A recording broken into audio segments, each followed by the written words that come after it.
ஓம் சாய்ராம். சத்குருவாணி 100.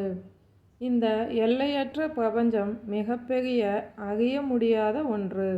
யாருக்கும் புரியாது.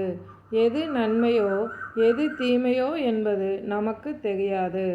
சேரும் மணலும் கலந்து கங்கையில் இருப்பது போல் நன்மை தீமை இரண்டும் இந்த பிரபஞ்சத்தில் கலந்தே இருக்கும். வேறுபடுத்தக்கூடிய சாமர்த்தியம் ஞானிகளுக்கு மாத்திரமே இருக்கும். எந்த மார்க்கம் சுலபமானதாக இருக்குமோ நமக்கு தெரியாது.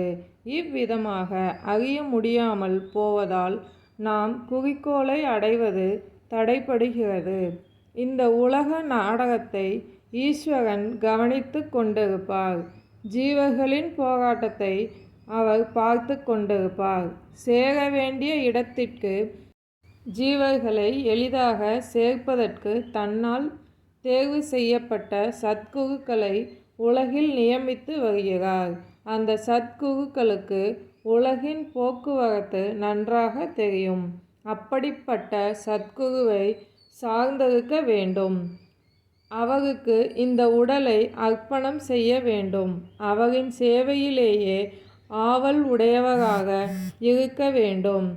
சத்குரு தன் கிருபா கடாட்சத்தால் இந்த ஜீவர்களை காலுக்கு ஈரம் படாமல் இந்த பவசாகரத்தை எளிதாக தாண்டும்படி செய்கிறார். சத்குருக்கள் பரமாத்மனின் மாற்று வடிவங்களே. என் வார்த்தைகளின் மீது நம்பிக்கை வை. ஓம் சாய்ராம்.